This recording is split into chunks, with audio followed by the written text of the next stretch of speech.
You're listening to Nocturnal Nightmares. While the world sleeps peacefully, we open the door to what lies beneath.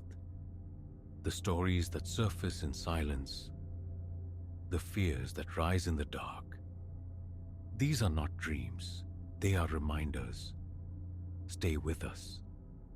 And don't close your eyes just yet.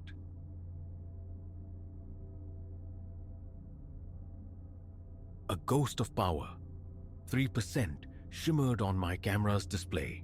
The time etched itself. 4:37 a.m. These digits marked the fading edge of normalcy, the final mundane seconds before the world tilted. I, Elias Thorne, stood sentinel at the gateway to Blackwood Ridge Forest Preserve, tripod a familiar weight across my shoulder. Spare batteries nestled like promises in my jacket lining. January's teeth, sharp and unforgiving, worried my exposed skin.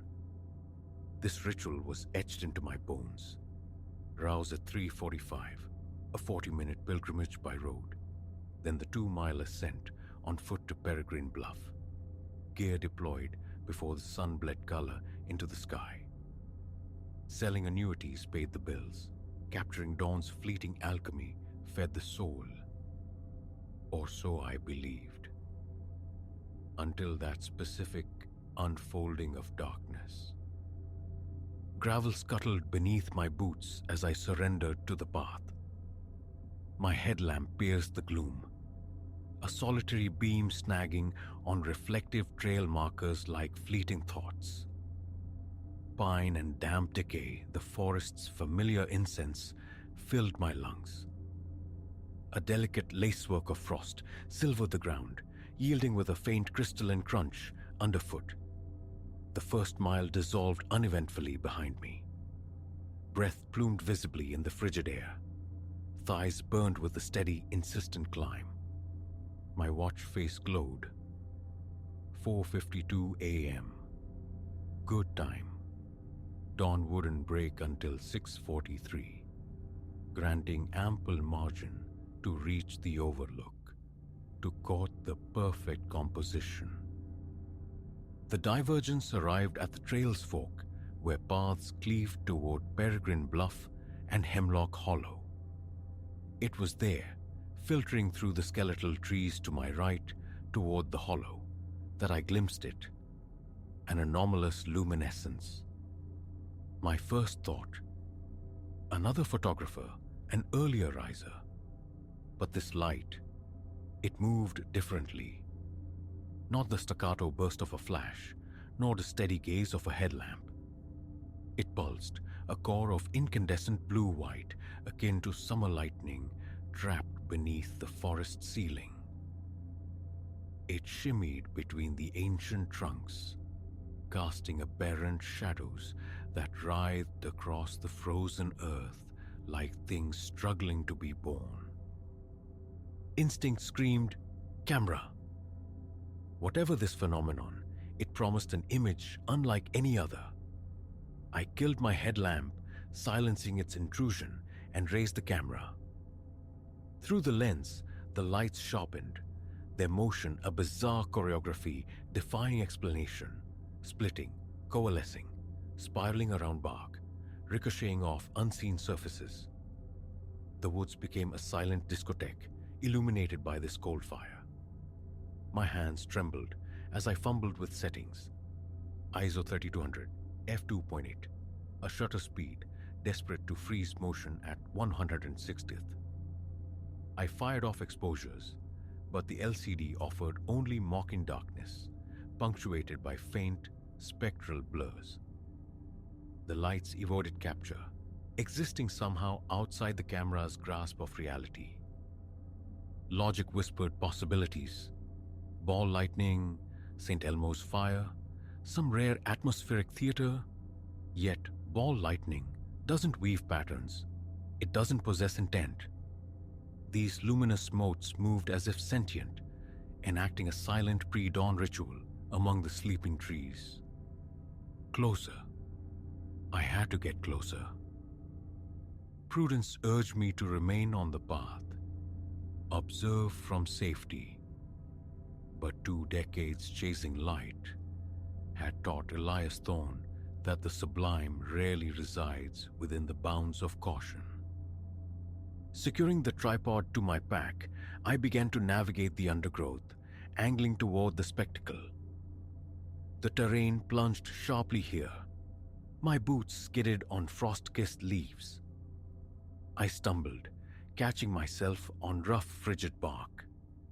Ahead, perhaps 100 yards distant, the lights continued their ballet, maintaining their separation regardless of my pace. My breathing grew ragged, the exertion stealing warmth despite the cold, sweat dampening my inner layers. Another glance at my watch. 5:14 a.m. The eastern horizon remained stubbornly black. Between the trees, the darkness felt absolute, save for that hypnotic luminous display. 15 minutes of careful scrambling later, the lights ceased their movement.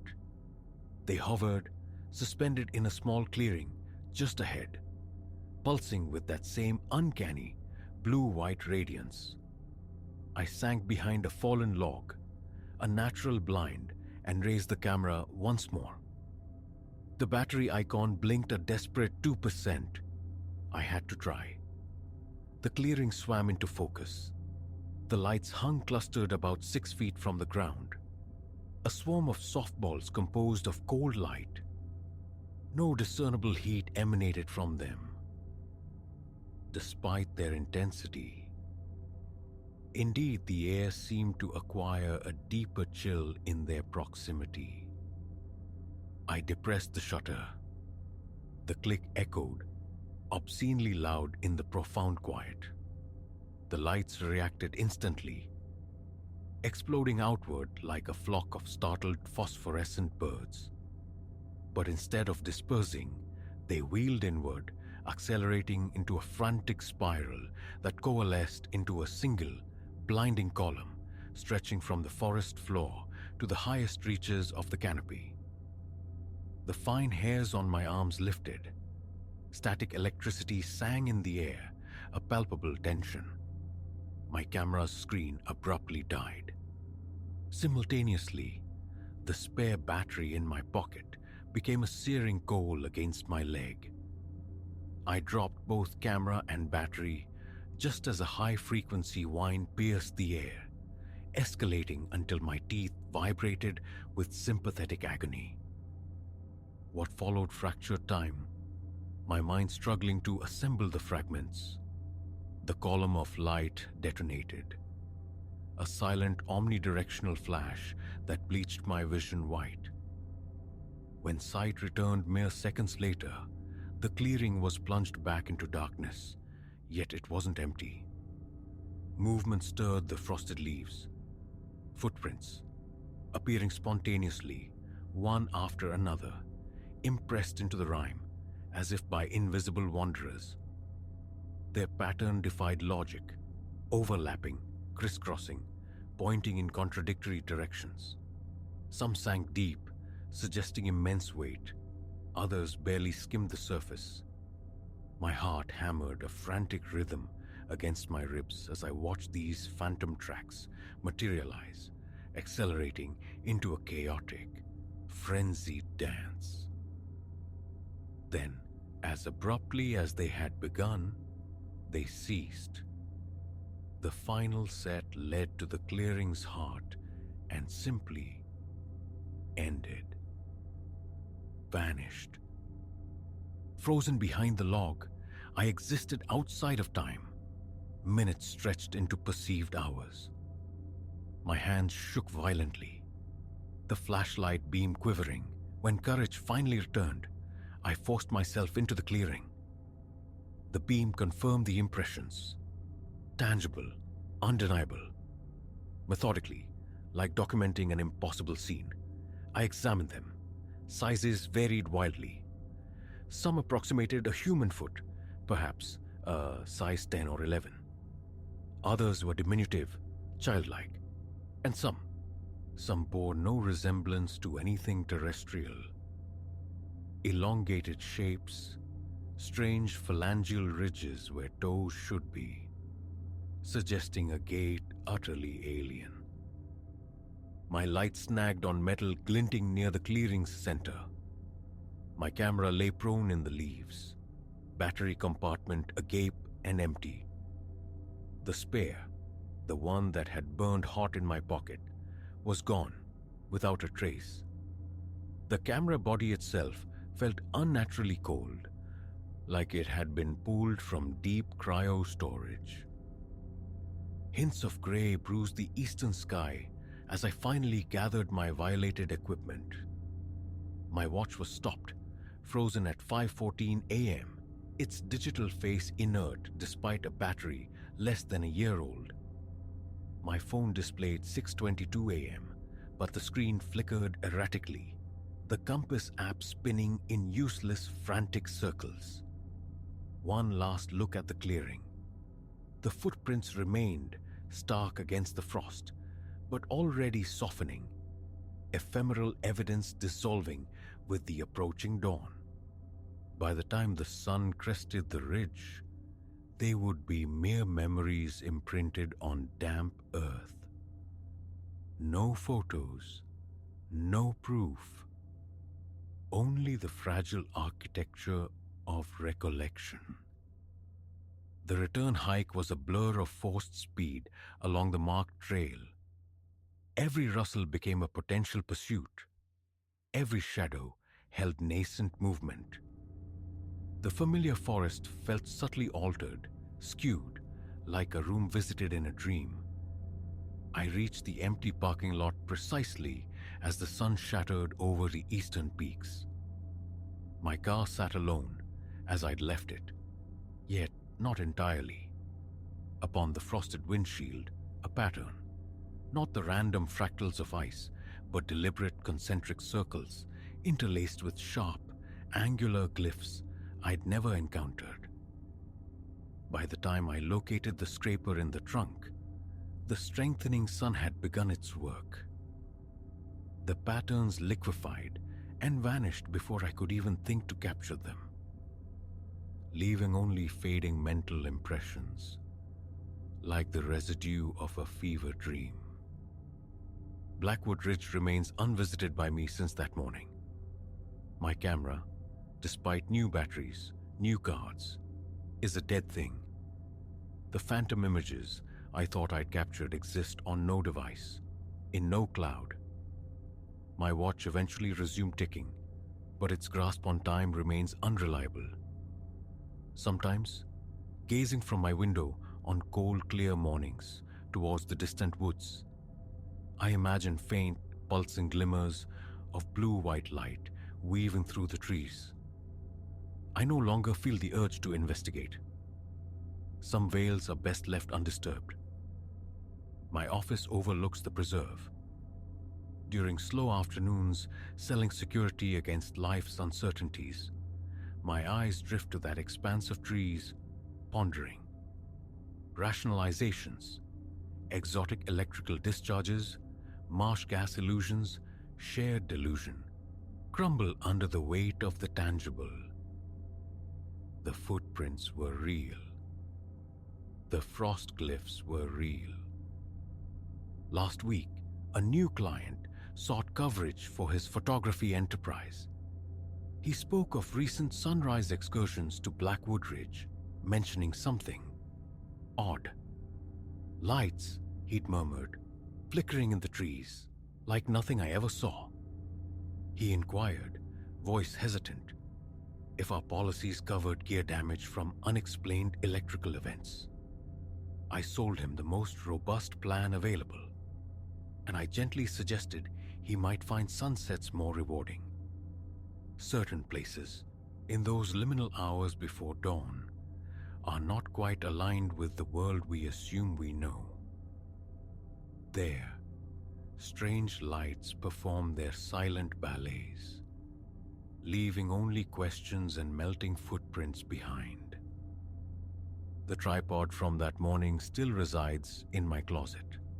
Occasionally, retrieving it, I notice its metal legs are ice cold defying ambient temperature, even in summer's peak, and etched into the aluminum, visible only if you look with intent, are microscopic patterns, perfect concentric circles, interrupted by sharp, angular symbols, identical to those that bloomed and faded on my windshield.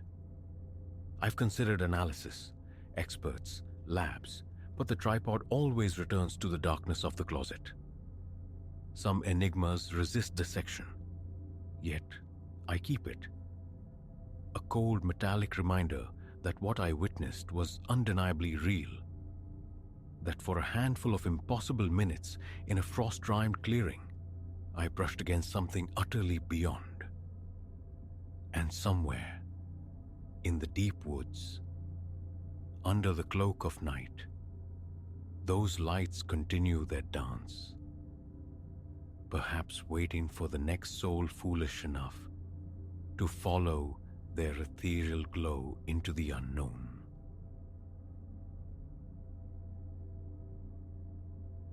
My twilight jogs were once a sanctuary, the rhythm of my feet on asphalt, a dependable metronome against the day's static. I never imagined this ritual, this unwinding, could curdle into a source of quiet dread. Post-work, my customary path loops the neighborhood's edge, skirting the husk of an old textile mill. Long defunct, it broods in silence. A skeletal fence of corroded chain link sags around its perimeter, punctuated by oxidized placards weeping rust stains down concrete posts. Shattered panes gape like missing teeth in its brick facade, swallowing the meager light. Utterly lifeless, always dark. The street lamps along this particular stretch offer only anemic glows or are sightless voids altogether, rendering the night opaque beyond a few paces. Yet, this quietude was its allure. Fewer souls, scant traffic, and uninterrupted space to purge the mental clutter of the day. That shadowed passage, once the cherished heart of my run, soured several weeks ago. One evening, something felt discordant. A novel awareness, cold and unwelcome, whispered that the solitude was illusory. I pounded the pavement, attuned to the cadence of my own breath, striving for that steady rhythm. My footfalls slapped back from the worn concrete. Usually, this echo, woven with the sighing wind, composed the night's only soundtrack. But that particular dusk, a phantom percussion seemed to join mine. The faintest whisper of other steps. Was it merely the acoustics of the street? A trick of the ear? Uncertainty coiled within me, raising the fine hairs on my arms. Initially, I dismissed it. An echo, perhaps, or the distant thrum of an unseen vehicle blocks away. Yet, the sensation of being observed intensified, a palpable weight settling between my shoulder blades. My shoulders instinctively hunched. My jaw tightened. A dense pressure bloomed in my gut, heavy as swallowed stone. Impulse seized me. I froze mid-stride, pivoting sharply, my gaze sweeping the desolate street. Emptiness greeted me. A couple of streetlights pulsed erratically. The mill's fence retained its familiar, derelict posture. Rusted links, a cruel fringe of barbed wire crowning it. No flicker of movement disturbed the pooled shadows. My heart hammered. A clumsy drum against my ribs, my breath hitched. After a protracted moment suspended in that stillness, I shook my head, forcing a brittle laugh, and pushed myself back into motion. Nothing further troubled the remainder of my run. By the time I reached home, the incident felt absurd, a self-spun fancy. I showered, ate sparingly, and consciously steered my thoughts away from the mill. A few days elapsed. Same route, same time. As I approached the derelict structure once more, the feeling returned. Not tentative this time, but insistent. My pulse leaped the instant I rounded the corner onto the mill street. Here, the pavement buckled and cracked, the gutters choked with refuse. My own sneakers striking the ground were loud in the stillness. Yet again, I could have sworn another rhythm shadowed mine, ceasing abruptly whenever I faltered. Several times I spun around. Each time, the street lay vacant, silent under the weak lamps. A constriction tightened my throat. A chill, unrelated to the mild night air, traced a path down my spine. My palms grew slick. I wiped them unconsciously on my shorts and quickened my pace, suddenly desperate to leave that particular block behind. The following day, the factory haunted my waking thoughts, its image superimposed on spreadsheets and emails. Was I merely feeding my own anxieties, or did some genuine anomaly linger there? That evening, compelled, I ran again. Same route. I resolved to master my runaway imagination. But the unease descended the moment my feet hit that stretch of pavement. The mill loomed to my right.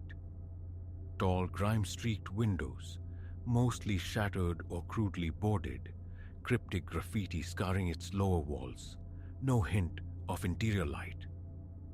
I moved swiftly along the sidewalk, eyes darting, scanning the periphery.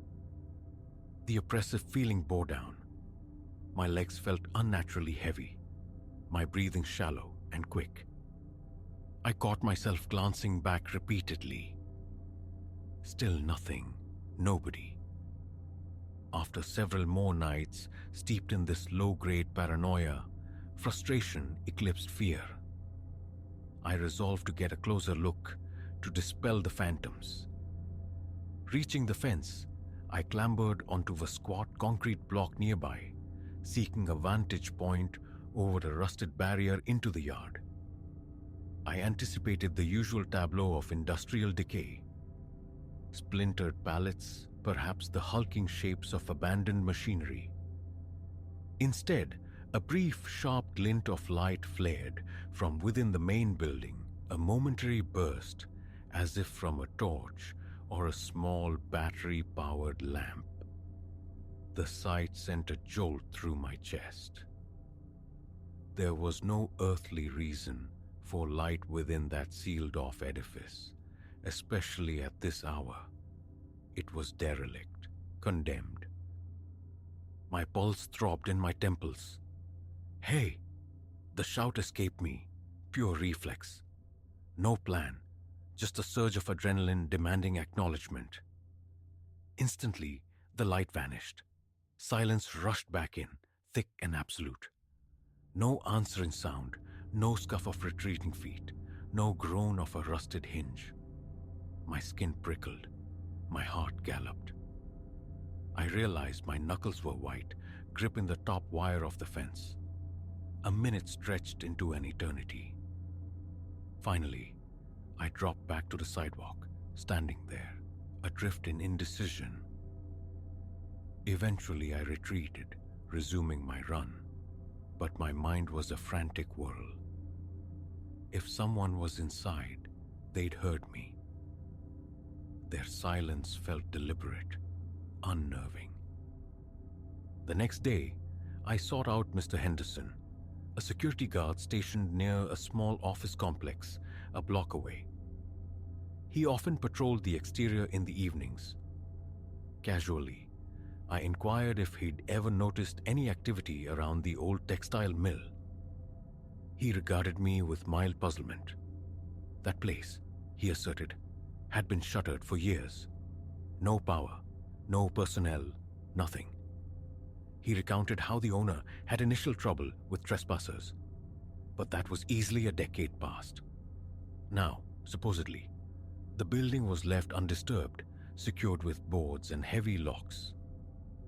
He shrugged, conceding that perhaps transients occasionally found a way in, though he personally hadn't witnessed anything suspicious. Quiet as a tomb far as I know, he concluded. I offered my thanks and departed, a fresh wave of unease washing over me. The factory hadn't felt quiet at all. That evening, I paused at the head of the block, studying the structure from a distance. It was nearing 9, the air cooler now. Broken windows on the upper floors caught slivers of moonlight, reflecting them like vacant stares. I waited, watching intently for several minutes. Stillness reigned. No lights flickered within its depths. My stomach remained knotted with tension, a powerful reluctance to run. That gauntlet warred with a stubborn need to confront the feeling. I forced myself forward. The run began uneventfully, my shoes crunched over debris. A lean stray cat darted across the road. The building hulked beside me, immense and silent. Then the presence manifested, potent, immediate. A certainty settled upon me, eyes boring into my back. I stopped abruptly, turned, nothing but the dimly lit, empty street. My exhale shuddered. A strange tingling spread through my arms, my body bracing for fight or flight. I stood transfixed, scrutinizing every shadow, every recess. Then, pushing onward, faster than before. The mill's oppressive nearness clung to me long after I'd passed. A few nights later, the unresolved mystery gnawed too fiercely. I decided on a more thorough reconnaissance, not to breach the building itself, but to examine the perimeter again, perhaps find a revealing vantage point. This time, I came prepared. A compact flashlight, darker attire, a conscious effort to muffle my steps. Around 10, I reached the fence. The site was submerged in darkness, devoid of visible watchers. I searched along the rusted barrier for any weakness, a potential ingress. Near a corner, I discovered it. A section where the chain link near the ground appeared crudely cut or pried open. Crouching low, I slipped through the gap, acutely aware of my vulnerability, heart pounding against my ribs. The yard was a graveyard of industry. Decaying crates, tangled knots of rusted rebar, defiant weeds thrusting through cracked asphalt. The air hung thick with the smell of dust and damp earth. A breeze stirred, rustling unseen plastic sheeting stacked against a wall, producing a faint, papery rattle. I moved with deliberate slowness, sweeping the flashlight beam across the ground, searching for fresh footprints or tire tracks. None were apparent. My mouth was parched. Swallowing offered no relief to the constriction in my throat. I edged closer to the main structure. The primary doors were sealed with heavy planks. A smaller side door, near what seemed a former loading bay, was secured with a formidable chain and padlock. Impenetrable. I found a narrow gap between the boards covering a ground floor window and peered through. Absolute blackness met my gaze. A stale odor drifted out. Old wood, decay, perhaps mold. "Hello?" I whispered, the sound startlingly loud in the void. "Anyone here?" Why I expected a response I couldn't say. My voice echoed faintly, then died. Nothing answered. My heart hammered as I crept along the building's flank, seeking another entrance or a lower broken window. Near the far corner, I found one. A small shattered pane, just large enough to offer a limited view. I angled my flashlight beam inside. It illuminated a cavernous room cluttered with dust-shrouded shelves and spectral shapes of old machinery draped in ghostly white sheets. My hand trembled slightly. Vivid images flashed through my mind. A figure suddenly stepping into the narrow cone of light. Holding my breath, I listened intently. At first, only the frantic pulse in my own ears filled the silence. Then, subtly, a faint scraping noise emerged from deeper within the factory's bowels. It was soft, irregular, the sound of something heavy being dragged laboriously across a rough surface. I couldn't pinpoint its origin, but the sound resonated through me, tightening every muscle. The hairs on my arms lifted. A cold sweat beaded on my forehead. I remained frozen, flashlight beam darting through the gap, probing the shadows, but revealing only the same static tableau of dust and neglect. A visceral wave of fear washed over me. I pictured unseen eyes tracking my light, someone lurking just beyond its reach, waiting.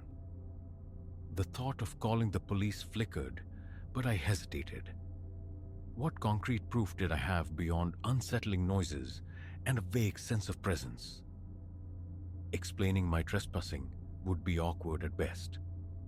My pulse raced, a frantic rhythm against the oppressive silence. Forcing myself to move, I stepped back from the window, scanning the yard one last time.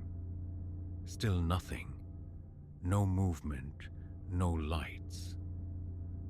Yet the factory felt undeniably occupied, pregnant with a hidden, watchful presence. Escape became imperative. My limbs felt shaky, my mind churning through worst-case scenarios. I crouched, slipped back through the rent in the fence, heart still hammering. Staying close to the shadows, I moved quickly away from the property, glancing repeatedly over my shoulder until I reached the relative safety of the main street. I jogged the entire way home, feeling exposed and vulnerable. For the following week, I rerouted my runs, choosing brighter, busier streets through the town center. But each night, back in the perceived safety of my apartment, my thoughts inevitably drifted back to the mill. Was the light on? Was someone still inside, engaged in God knows what? Curiosity, that persistent itch, eventually overwhelmed my caution. I returned to my original route, timing it slightly earlier, around 8 in the evening. Perhaps the lingering daylight would dispel the shadows, both literal and imagined. The street was deserted as ever, but not yet fully claimed by night. I ran slowly, deliberately, my eyes fixed on the building. No lights shone from within, no movement disturbed the yard. The familiar tension, however, remained coiled tight in my chest. I was midway down the block when a sharp clang shattered the quiet, metal striking concrete, originating from behind the factory fence. I stopped dead, adrenaline surging. Every instinct screamed retreat, but an inexplicable compulsion drew me back to the fence line. Peering through the links, I scanned the yard, now bathed in the deepening twilight. Near the side door, the one I'd found chained, I saw it. A distinct silhouette, humanoid, crouched low. My heart leaped into my throat. I opened my mouth to call out, but before any sound emerged, the figure straightened and slipped swiftly through that very side door. It hadn't been secured after all. Then, the yard was empty. Still. Rooted to the spot, I struggled to reconcile what I'd just witnessed. A person, undeniably. Not an animal, not a trick of the light. My stomach churned. Sweat trickled down the back of my neck. After a long moment, I backed away slowly, careful not to draw attention. abandoning any thought of confrontation. I resumed running, my legs heavy as lead, casting frantic glances behind me until the looming structure finally receded from view. That was my final approach. My investigation, such as it was, concluded there. Since then, I've adhered strictly to safer paths. Yet, the urge sometimes surfaces, a perverse pull to pass by, to see if the enigma offers another glimpse of itself. The memory persists. The ephemeral light, the dragging sound, the fleeting silhouette. Something resides in that derelict space, something clandestine that prefers the dark. It isn't my responsibility to unearth it, I tell myself. I haven't alerted the authorities. A sliver of guilt remains for leaving it unresolved, but it's overshadowed by the visceral dread that clamps down whenever I even contemplate nearing that place again. So now I navigate different streets on my runs. They are louder, brighter, populated, offering fewer recesses for lurking anxieties. Though a residual edginess sometimes prickles my awareness, a fleeting sense of being watched, it lacks the suffocating intensity of the lonely stretch beside the old textile mill. I cannot unsee what I saw, cannot unhear what I heard, even lacking definitive answers. Should anyone else feel drawn to explore its secrets, I hope they possess stronger nerves. That place is either locked down for reasons unseen, or merely host to someone with their own compelling motives for secrecy. Regardless, I am finished with it. My evening runs are meant for clarity, and clarity cannot coexist with the gnawing fear of what might stir within that abandoned building.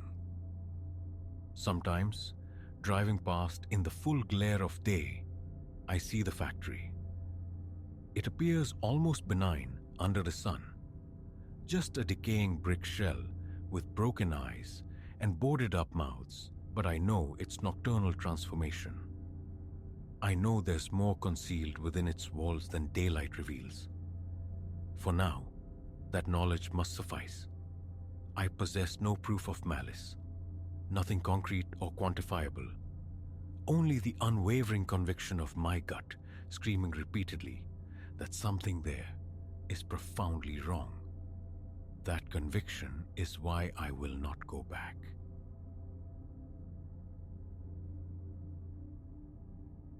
The clock's numerals burned 2 a.m. into the darkness when the cadence began again. Heavy steps, the unmistakable impact of solid soles on unforgiving pavement, echoing from below. This was no phantom conjured by sleep. My eyes snapped open, a frantic drummer taking up residence beneath my ribs. The bedside clock glowed its thin, accusing light. Always this hour. My loft, a cavern hushed save for the faint, urban luminescence filtering through the single tall window, felt suddenly too large, too empty. Outside, in the alley, the pacing resumed, back and forth, a steady, unhurried rhythm that scraped against reason. That alley, you see, is a dead end, a bricked-up cul-de-sac, nowhere to pace to. Yet the steps persisted, trapped in some unseen, endless circuit. From my vantage point, the alley remained a void, yet the sound possessed an undeniable clarity, sharp and present. It pinned me to the mattress, breath caught shallow in my throat, ears straining, passing every scrape and footfall. In that electric stillness, certainty crystallized. This was not born of my imagination. This Spartan loft, chosen for its proximity to the office, had been my home for a scant month. It was little more than a whitewashed box, one large room holding the bare bones of necessity. A diminutive sofa, A table partnered with a solitary chair, a bed that promised rest it rarely delivered, and the essential kitchenware. The appeal had been simplicity, a short walk cutting through the urban tangle. By day, the neighborhood pulsed with life, shops disgorging customers, the scent of coffee drifting from the corner cafe, the pharmacy a bright beacon. But nightfall drew a shroud over it, silencing the bustle, leaving the streets feeling hollowed out. Perfect, I thought. Quiet, no clamor of traffic, just a straight path to my desk. Behind the building lurks the alley, a narrow throat between structures, ultimately choked off by a blind wall of weathered brick. A single, sputtering street lamp casts an inadequate pool of light, leaving most of its length steeped in shadow. I'd noted its existence on my initial viewing. The agent had waved a hand dismissively. Just a dead end, he'd offered, nothing more. It remained unremarkable until my first weekend settling in. Sleep was just beginning to beckon when the resolute footsteps intruded. Late-night reveler, I'd assumed, weaving their way home. But the clock showed 2:11 a.m., a Saturday, and the sound didn't fade. It merely reversed direction back and forth, insistent, curiosity pulling me from bed. I peered through the window pane. Nothing. No silhouette. No fleeting shadow. I scanned the gloom, convinced my eyes were failing me because the sound, that solid rhythmic tread, was irrefutably there. Morning found me draped in unease. Descending to the lobby, I sought out one of the building's sentinels, inquiring hesitantly about strange nocturnal sounds. He offered a slow, deliberate nod. "Yeah," he conceded, his voice low. "Hear it sometimes." A pause. "Gone down to look more than once. Never a soul. Odd thing." He shrugged, a gesture of weary acceptance. "Told the super, but what's to be done if there's nobody making it?" His lack of alarm was somehow more chilling than outright fear. Another watchman, overhearing, added his piece. "Always the same time, isn't it? Around 2. Heard it myself." A cold knot formed in my stomach. I'd craved a mundane explanation. A neighbor's peculiar habit, faulty plumbing. But their shared bafflement solidified my own disquiet. That night became a vigil. I extinguished the lights, positioning myself by the window, a sentinel in my own small fortress, waiting. Below lay only a sliver of the alley, a stage dimly lit. The air in the loft grew thick, amplifying the sound of my own respiration. My phone screen became an object of obsessive focus, seconds crawling toward the appointed hour. Precisely at 2:02 a.m., the performance began. Sharp, almost metronomic footfalls traveling the alley's length, pivoting, returning. My gaze tracked the invisible trajectory, trying desperately to map sound onto the empty space. Nothing. Sweat beaded on my palms. My heart hammered a frantic rhythm against my ribs. A primal urge to flee warred with an equally potent paralysis. This couldn't be real, yet the evidence pounded relentlessly against my eardrums. Decision struck. Confront the source, or its absence. I pulled on sweats and shoes, snatched my phone, and hurried towards the elevator, chest tight with a suffocating anxiety. Would opening the alley door finally reveal the nocturnal walker? Downstairs, the older night watchman presided over the hushed lobby. "You hearing that?" I whispered, breathless. He nodded, his expression etched with unease. "Right now," he confirmed, "but listen, kid, you go out there. Nothing. You won't find a thing." Still, The need to see, to know, propelled me forward. He unlocked the side door, a heavy click echoing in the silence. I stepped into the narrow passage. The air hit cool and damp, carrying the smell of wet concrete. And instantly, silence. The footsteps ceased the moment I crossed the threshold. The watchman followed, his flashlight beam slicing through the gloom. Trash bins huddled against one wall. The impassive brick face loomed at the alley's terminus. We paced its length, peered behind the bins, scanned for hidden recesses or escape routes. Solid brick, solid ground. A true dead end. No gates, no concealed doors. I turned to him, bewildered. Inside the walls, maybe? He shook his head, the movement slow, final. Worked here too long. No secret passages in this old place. Let's head back in. A profound discomfort settled over me thereafter, rendering my own space alien. I clung to routine. The early rise, shower, coffee, the walk to the office. Work provided a necessary distraction, its demands pushing the nocturnal enigma to the periphery. But as evening bled into night, the familiar tension would coil in my chest, a grim anticipation of the 2 a.m. haunting. I experimented with headphones, flooding my ears with music, with podcasts. Yet somehow, through the noise-cancelling foam, the phantom cadence still registered at its appointed hour. Sometimes, I'd pull them off, just to confirm. Yes, there it was. Steady, relentless, pacing its invisible track until roughly 2:30 a.m., then dissolving into the night as if it had never been. One restless night, I texted my friend, Leo, detailing the unsettling phenomenon. His response was laced with joking disbelief. Record it, he'd suggested, and so I did. Propping my phone near the window at 1:50 a.m., I let the voice recorder run its course until the half-hour mark. Listening back later, the footsteps were undeniably present. Crisp, clear, heavy.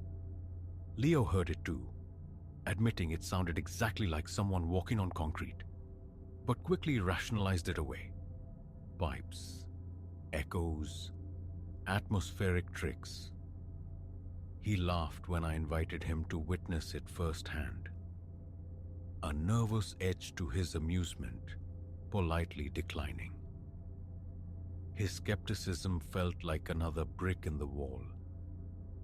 Daylight hours found me scrutinizing the building's exterior, searching for architectural quirks, potential sources of acoustic illusion. A taller structure pressed close on one side. The alley squeezed between them, terminating at that immutable brick wall. No windows faced the alley directly from the adjacent building. Just a sheer, blank expanse. Only the upper floors of my own building possessed windows overlooking the space. The neighboring wall felt monolithic. I walked its length, rapping my knuckles against the brick, listening for hollowness. Nothing. Conversations with neighbors yielded little. Most slept soundly or dismissed any faint sounds they might have heard. A few admitted hearing something occasionally, but hadn't dwelled on it. Frustration mounted. Was I the sole custodian of this auditory ghost? Weeks bled into weeks, marked by a new nightly ritual. Before the critical hour, I'd extinguish every light, standing vigil by the window, eyes fixed on the shadowed cleft below. My pulse would quicken around 1:55 a.m., a Pavlovian response to the impending sound. Then, punctual as ever, the first step would fall around 2, and I would see precisely nothing. No form, no flicker of movement, just the stagnant glow from the distant street lamp on damp concrete. Yet the sound remained utterly convincing, chillingly real. Tremors would start in my hands. Goose flesh prickled my arms, the hairs on my neck rising in primal alarm. My mouth turned to dust. Rational explanations frayed and dissolved against the stark reality of the unseen walker. The sound was too defined, too directional, to be mere building groans or echoing detritus. It traced a distinct path, halted, turned, retraced. One night, a bolder impulse seized me. Intercept it. Be in the alley before. 2. I descended, the elevator humming its descent into the unknown. The night watchman raised a questioning eyebrow. Just checking something, I mumbled, sidestepping explanation. He unlocked the side door again. At 1:55 a.m., I stepped into the alley's heavy embrace. My heart hammered against my ribs. The familiar scent of damp stone filled the air. The brick wall at the far end stood like a silent sentinel. Shadows pooled thickly beyond the weak lamplight. I pressed my back against the cold brick of my building, phone clutched tight, ready to capture video, audio, anything. The seconds dripped by. 1:58, 1:59, 2. I held my breath, listening with an intensity that bordered on pain. Silence, profound unbroken silence, save for the distant hum of traffic on the main thoroughfare. 5 more minutes passed in that charged stillness. Nothing. No steps. Feeling utterly foolish, I retreated indoors. As the elevator ascended, carrying me back to my loft, the moment my apartment door clicked shut behind me, the footsteps erupted outside. Loud, clear. I nearly dropped my phone. Scrambling to the window, I peered down. There they were, steady, unwavering, back and forth. My hands shook as I gripped the sill, a cold sweat breaking across my skin. How? How could they recommence the very instant I returned? Another conversation with the watchman yielded only his customary shrug. Been going on a long time, far as I know. Some hear it, some figure it's just echoes. Explanations remained elusive. A call to building management proved fruitless. Without formal complaints, they saw no cause for investigation. Their indifference chafed. But what proof did I possess beyond a strange audio file and my own frayed nerves? My nights acquired a permanent tension. Bedtime became synonymous with dread, my stomach knotting as the witching hour approached. Sometimes I'd force myself to stay awake past 2:30 a.m., enduring the phantom patrol rather than being violently wrenched from sleep by it. I'd lie in the dark, listening, tracking the invisible path, watching the minutes crawl on my phone screen, until the sound finally ebbed, usually around 2:30, give or take. Only then could sleep, fractured and uneasy, begin to claim me. I tried my neighbors across the hall, Marcus. He worked from home, seemed grounded. He admitted hearing the steps once, dismissing them as originating from the adjacent building. When I pointed out the alley's dead-end nature, his brow furrowed with discomfort. Look, I don't know, man. He shifted, gaze sliding away. Maybe some vagrant slips in? I reiterated the lack of hiding places. He clearly wanted the conversation over, looking at me as if I were deliberately courting unease. Defeated but not quite broken, I attempted one last gambit. Video evidence. Phone propped on the windowsill, lens aimed squarely at the alley stage. I hit record at 1:50 a.m. Then I retreated to my table, waiting in absolute stillness, listening to the frantic thrumming in my own chest. At 2:02 a.m., the familiar cadence struck up. I stared intently at the phone, silently urging it to capture something, anything. A whispered plea escaped my lips. Show me.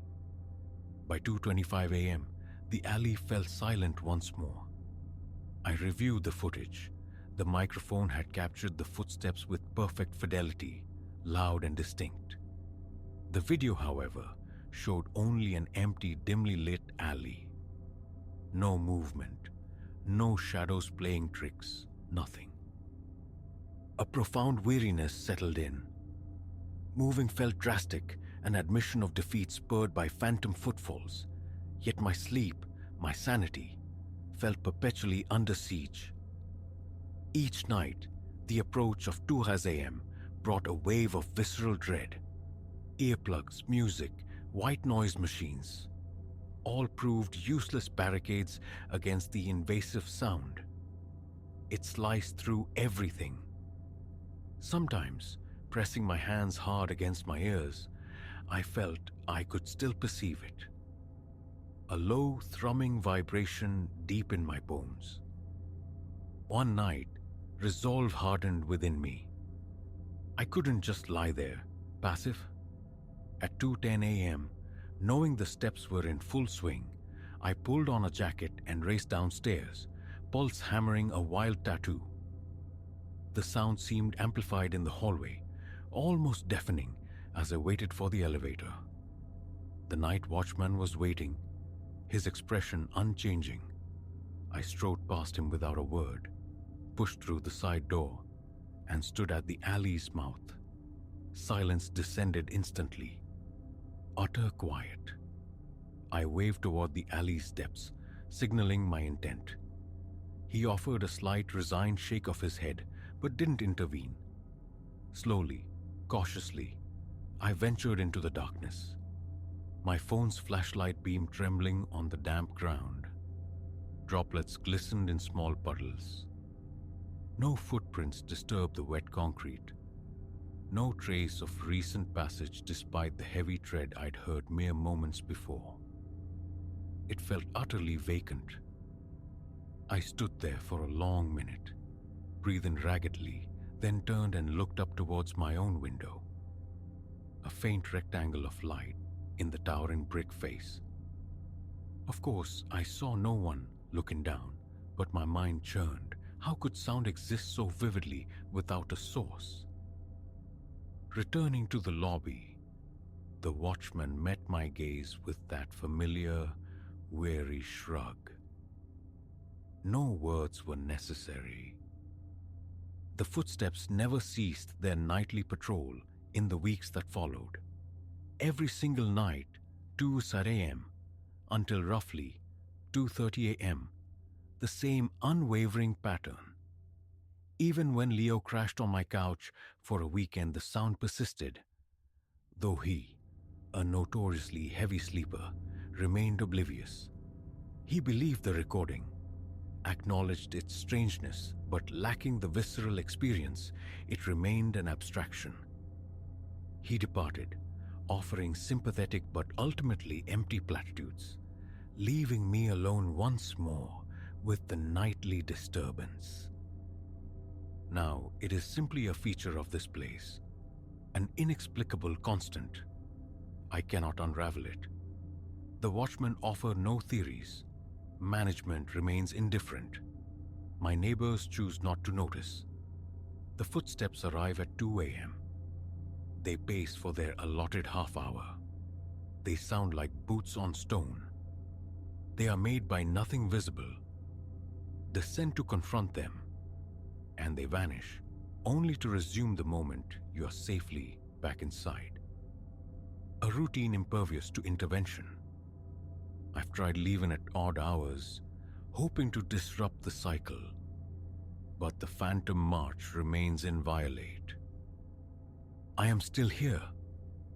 Each night, the familiar surge of anxiety tightens its grip as the clock nears the hour. I've abandoned the quest for answers. Whether it's an impossible trickster, a bizarre acoustic anomaly, or something altogether stranger, I no longer know or perhaps care to discover. I know only this. The sound is real enough to record, real enough to steal my sleep, and real enough that no one can offer a concrete explanation. It has woven itself into the fabric of my nights. I stare towards the darkened window, listen to the steady tread, and wait. After 30 minutes, they fade, releasing me into a fragile quiet. Then I sleep, and in the morning, I rise and walk to work. That is the shape of it. No matter what I do, the footsteps remain, and every time they begin, my heart still pounds. My eyes still flick towards the window, searching the empty alley for a form that never appears. There is nothing, only the sound, night after relentless night. I live with it.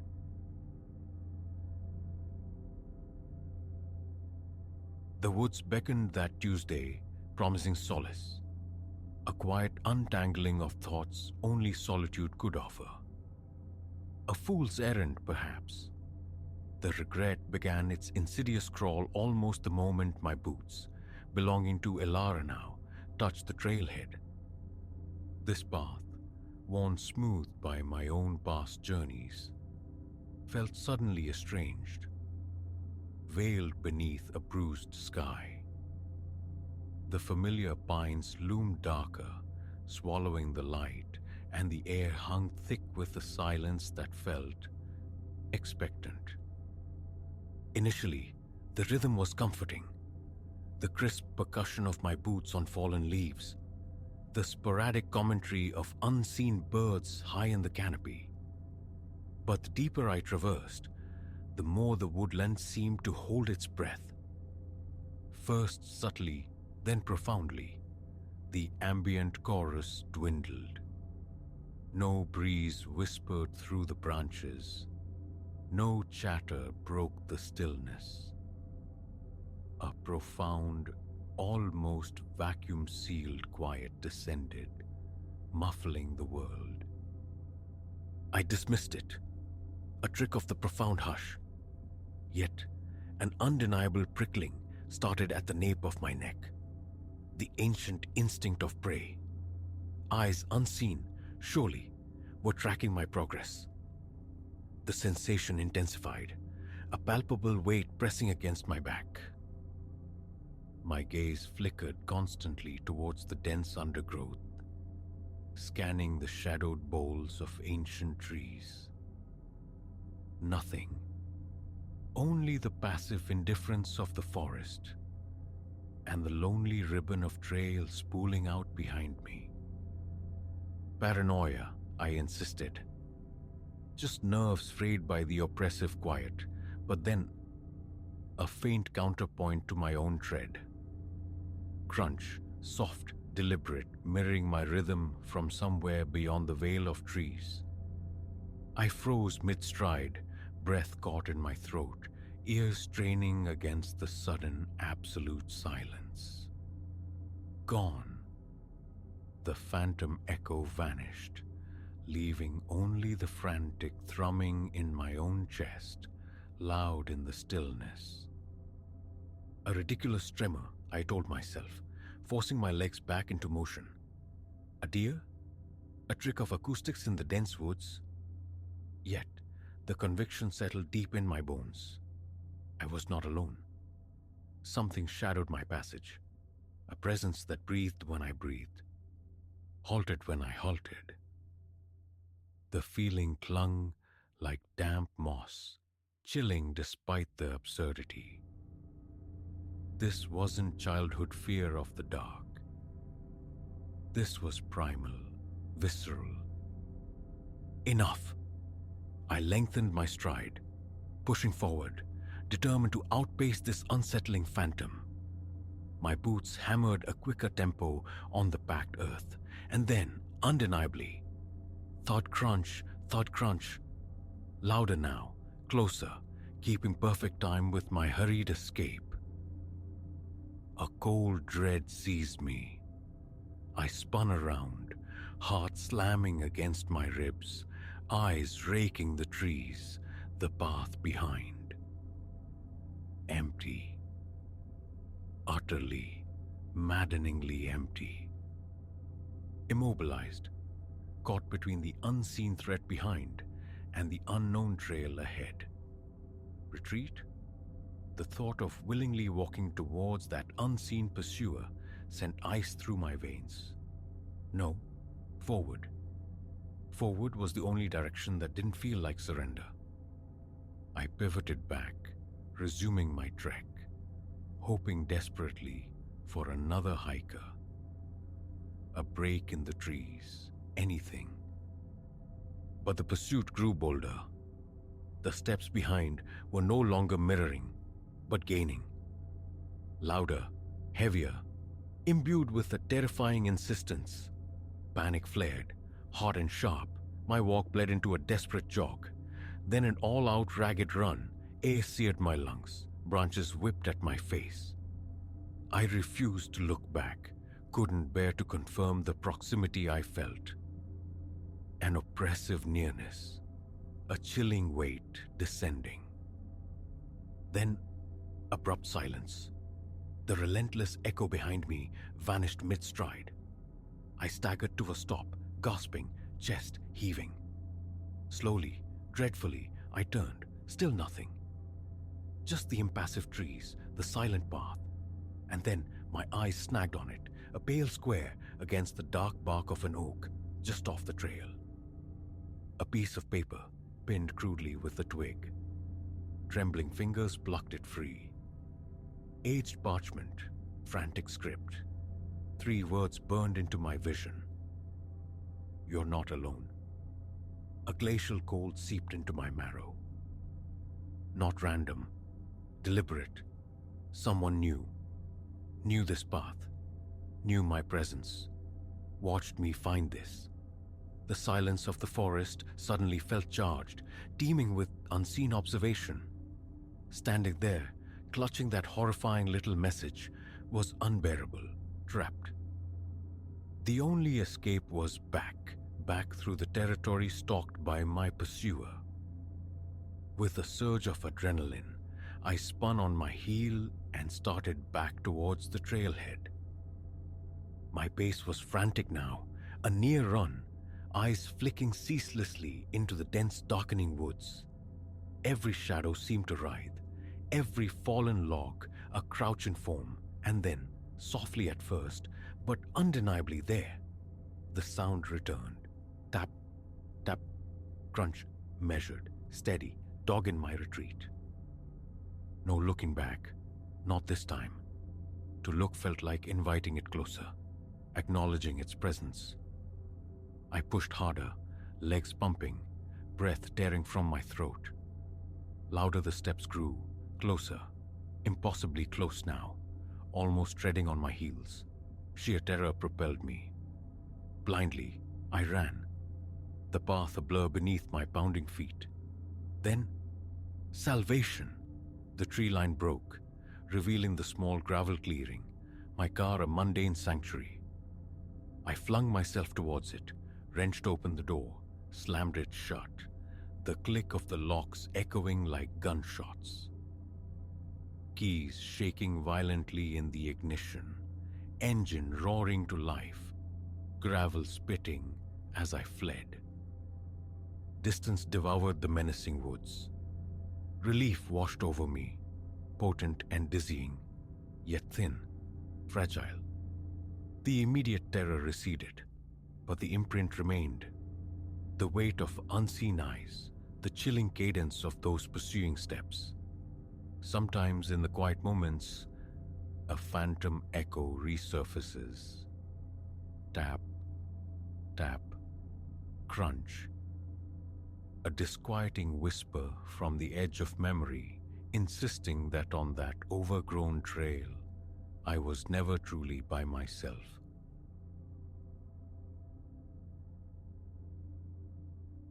The security feed flickered, and within the grainy monochrome of the sculpture hall, an indistinct darkness bled across the screen. scarcely more than a smudge, a fleeting anomaly. Yet it sent a jolt through my chest, a sudden tightening. I blinked hard, eyes stinging, willing the image into clarity. But the shape, whatever phantom it had been, dissolved back into the empty corridor's static geometry. Barely an hour into my vigil, and already the silence felt charged, prickling along my nerves. A deep breath, a muttered dismissal, a glitch surely, and the familiar weight of the heavy-duty flashlight settled into my hand. Still, the unease lingered, a cold knot in my gut I couldn't ignore. Guardian of slumbering history, that's the job. Elias, night watchman. 6 months patrolling the hallowed quiet of this museum. Its arteries branch into wings of canvas chronicles, earthen shards of forgotten ages, brittle whispers of ancient manuscripts, and a vast echoing chamber devoted to sculpted forms. Each night unfolds the same ritual, traversing the corridors, scrutinizing the cyclopean eyes of the cameras, ensuring the locks bite tight. Usually, the only companions are the low thrum of climate control and the sharp report of my own boots on the polished stone. But tranquility began to fray about a month past. It commenced as whispers of motion, disembodied footfalls. There, amidst the marble populace of the sculpture wing, my flashlight beam would carve arcs through the gloom, kissing the surfaces of impassive giants. I'd tread softly, verifying secured doors, the silent readiness of alarm sensors. Then, the faintest echo. Steps mirroring my own, yet not mine. Less sound than suggestion, delicate taps skittering off the high walls, their origin elusive. A swift turn, flashlight slicing the air. Nothing. Just the vacant spaces between stone figures. I'd pause, breath held captive in my lungs, listening to the profound stillness. Then onward. Initially, I blamed the hall's acoustics, my own tread bouncing back in the cavernous space. But the phantom cadence grew bolder. One night, it danced around me. I stood near a corner plinth, inspecting the base of a brooding philosopher for any disturbance, when the soft scuff of a shoe sounded to my right. I pivoted, light beam spearing the rows of sculpted stillness. Empty. Silence pressed in. Then, the steps manifested to my left. A swivel of my head, only to hear another pair fall directly behind me. A tremor started in my hands, the cone of light wavering on the impassive walls. Each time I thought I'd pinpointed the source, the sound ceased, a taunting game of auditory hide-and-seek. My throat constricted. A weight settled on my sternum. I forced myself to remain rooted for a long minute before retreating, resolving to consult the monitors. Back in the control room, the screens displayed only sterile emptiness. The corridors lay dormant, utterly devoid of movement. A flush of foolishness washed over me, yet the certainty remained. Something was fundamentally amiss. My pulse still drummed a frantic rhythm against my ribs. I recall wiping a film of perspiration from my brow. The air conditioning's chill failing to penetrate the sudden, inexplicable heat that gripped me. Architectural settling, phantom drafts from vents. I offered myself these mundane explanations, but a deeper instinct recoiled. Those footsteps had possessed a chilling distinctness. Another time, unfamiliar prints materialized upon the floor. Immaculate surfaces, buffed to a mirror, shined each morning by a meticulous cleaning crew, were marred. Near the Roman bust exhibit, During my rounds, I found them. Dusty impressions leading from the main archway towards the room's heart.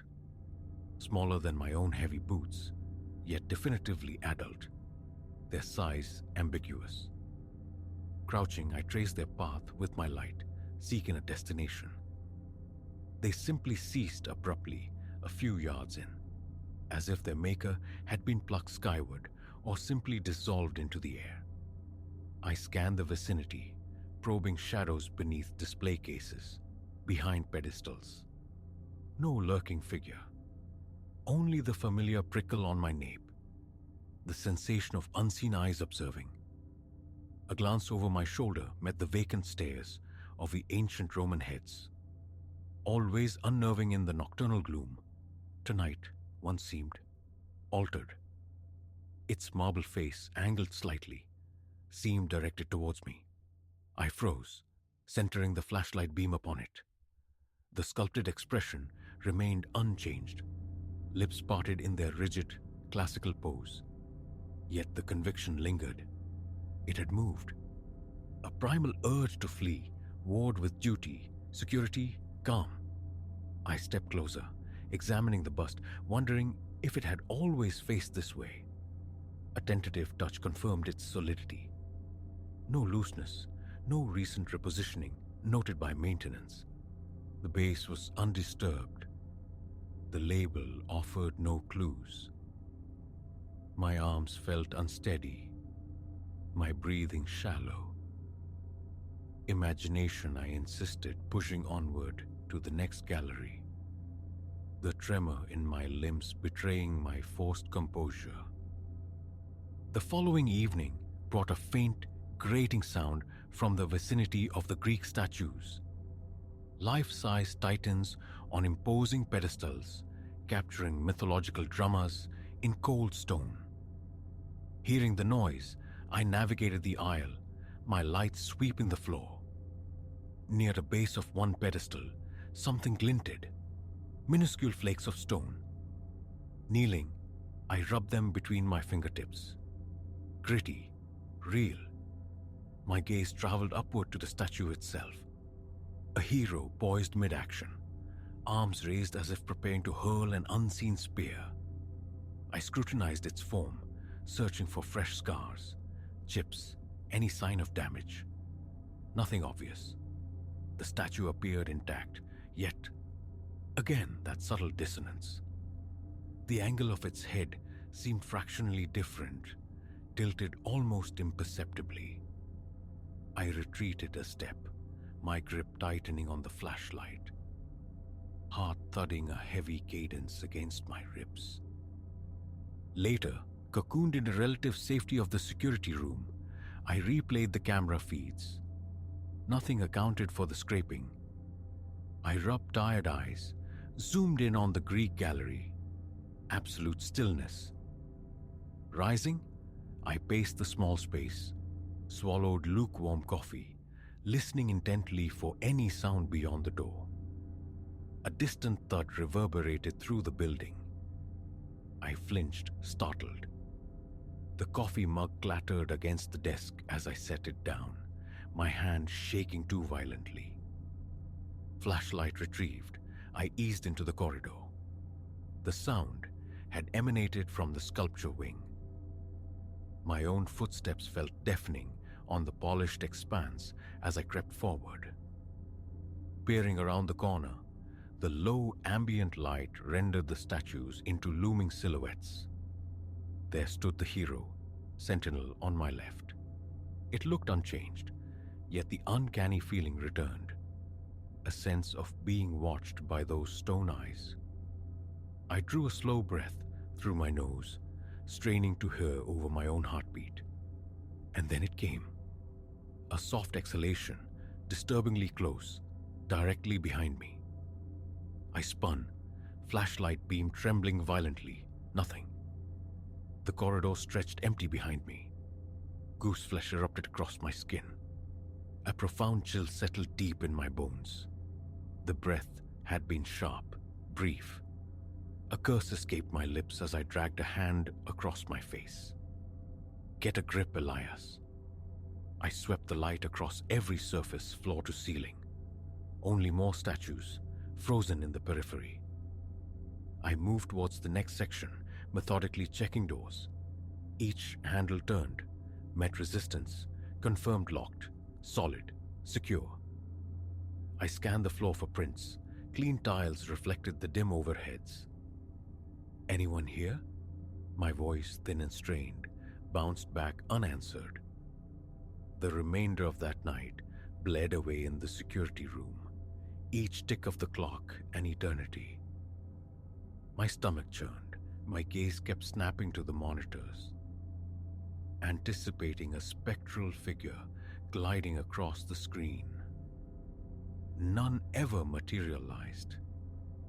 My anxiety vibrated through me, my legs restless beneath the desk.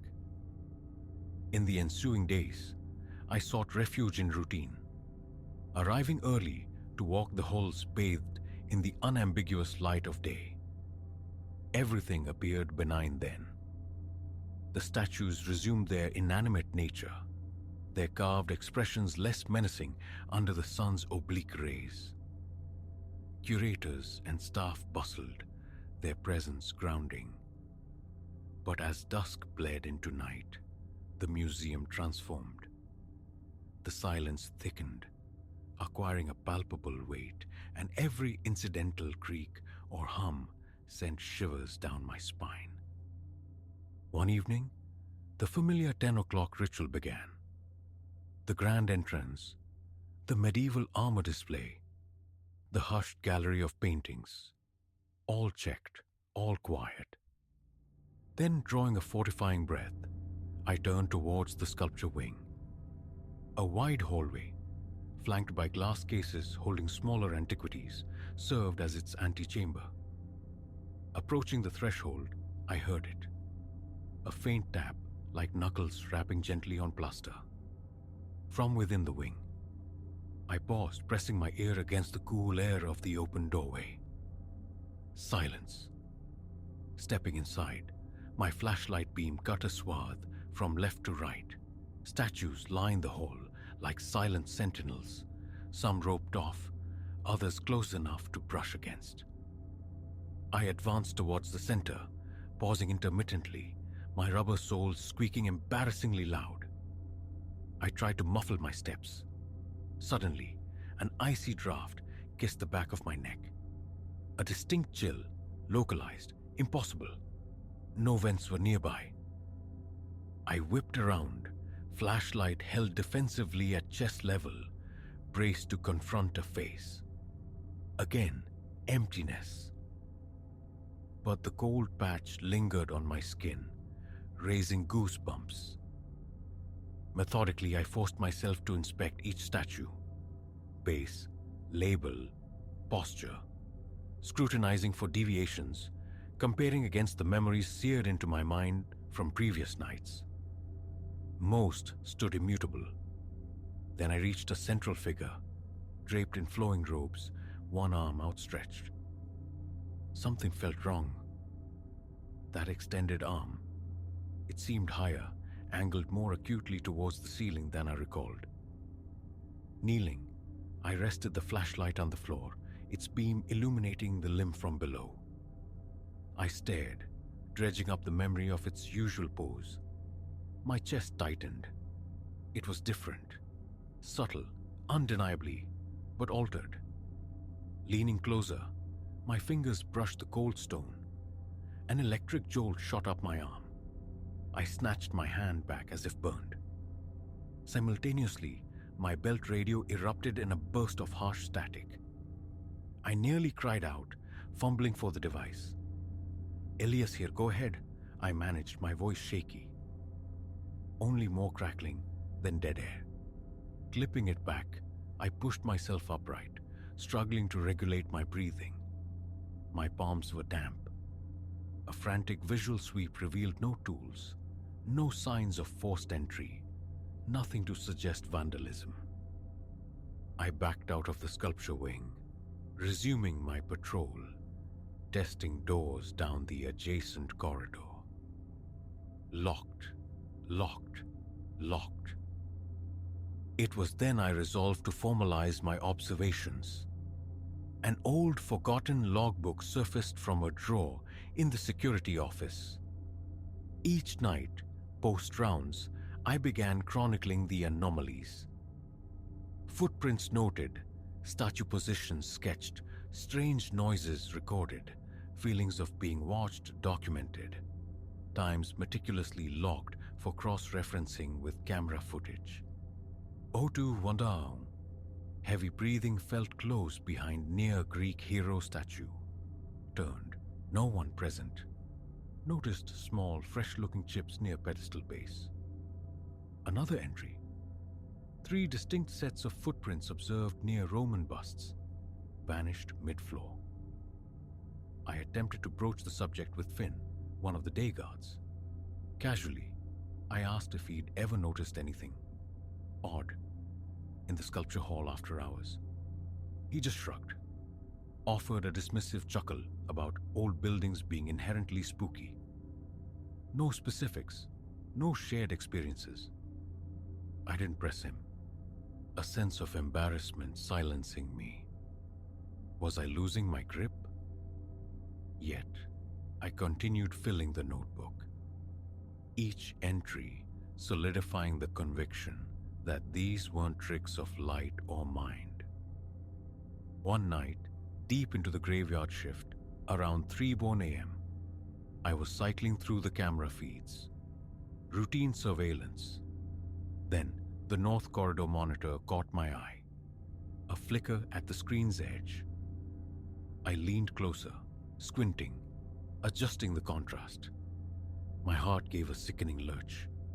It was a statue's head. It turned, a slow, deliberate rotation, almost a nod. In the next instant, the feed dissolved into digital snow, the screen going black. Cursing under my breath, I wrapped the monitor's casing, waiting impatiently. When the picture returned, the statue was inert, facing forward, precisely as it should be. I rewound the recording, searching for the moment. The glitch occurred at the exact same timestamp, obscuring the movement. A wave of icy dread washed through me. I struck the keyboard with my fist, frustration and fear warring within me. Abandoning the console, I grabbed my flashlight and headed directly to that corridor. The statues stood in their silent ranks, offering no hint of recent animation. The air was cold, a low hum emanating from the track lighting overhead. I approached the specific statue, an ancient dignitary clad in formal robes. Circling it slowly, I examined every inch. Base, pedestal, identification tag. Nothing amiss. A pressure built in my chest. The feeling of breath held too long. Exhaling raggedly, I forced a semblance of calm. Then, I leaned in, close to the impassive stone face. Its blank eyes stared into the distance beyond me, but I perceived it. A subtle tilt to the head. An angle I swore hadn't been there moments before on the screen, or even minutes ago in reality. My pulse surged anew. Fumbling for my phone, I tried to capture it, evidence to compare against archival photos. The phone's camera stubbornly refused to focus. The image swam, blurred, the lens hunting futilely. 3 attempts yielded 3 distorted, useless pictures. I wiped the lens clean, tried again. Same result. Shoving the phone back into my pocket, I turned away sharply. Every nerve ending felt frayed, electrified. A heavy pulse throbbed in my neck. I retreated to the security room, feeling utterly drained and profoundly disturbed. The last few nights have been variations on this theme. The phantom footsteps pacing just behind me. The inexplicable cold breath on my skin. The footprints that materialize from nowhere and vanish into nothing. Pedestals subtly shifted, mere inches, but shifted nonetheless. dust and stone fragments appearing inexplicably at the feet of statues. No concrete proof, no intruder caught on camera. Just this mounting weight of inexplicable occurrences. I sense it, an unseen presence shadowing my rounds, always just beyond the periphery. My hands grow clammy, my throat dry, the muscles across my shoulders perpetually knotted. Rational explanations flicker and die. Drafts, settling foundations, mischievous colleagues. None fully account for the pattern, the consistency, the feeling. The statues. I can't shake the conviction they stir when darkness cloaks the museum. Tonight, as I scrawl these words in the logbook, the sound has returned. Faint steps echoing from the adjoining gallery. My heart hammers against my ribs. The flashlight rests on the desk beside me, its familiar weight momentarily ignored. I'm trying to gather myself before investigating. My hands tremble.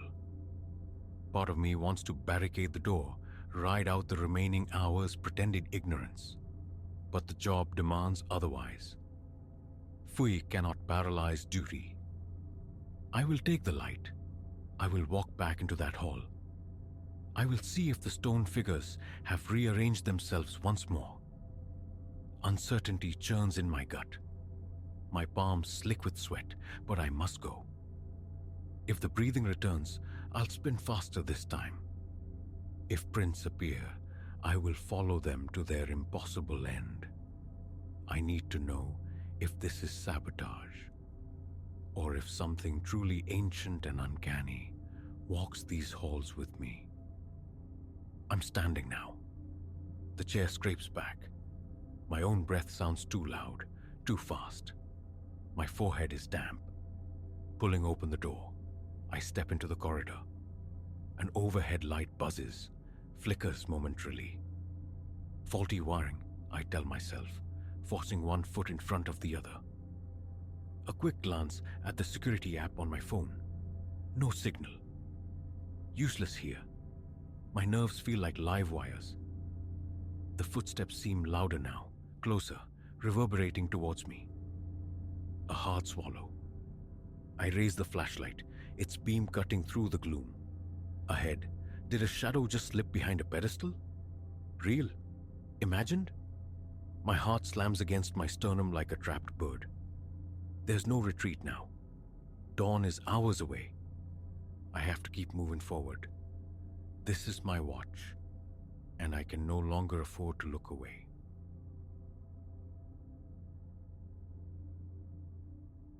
That granite markers might waltz in the moonlight was a notion I'd always relegated to the realm of spectral whimsy. The kind of tale spun to frighten children. Laughter, or at least a dismissive smirk, had been my usual response. Until a certain dawn, when the familiar geometry of remembrance seemed subtly, inexplicably altered. I'd swung open the cemetery's wrought iron gates, just as the sun bled pink across the horizon. A ritual ingrained over years of service. Yet, surveying the grounds, a dissonance registered. Certain headstones felt estranged from their remembered positions, disrupting the silent congregation I knew so well. My initial reflex was denial, a hasty assumption of faulty memory. Imagination, I chided myself.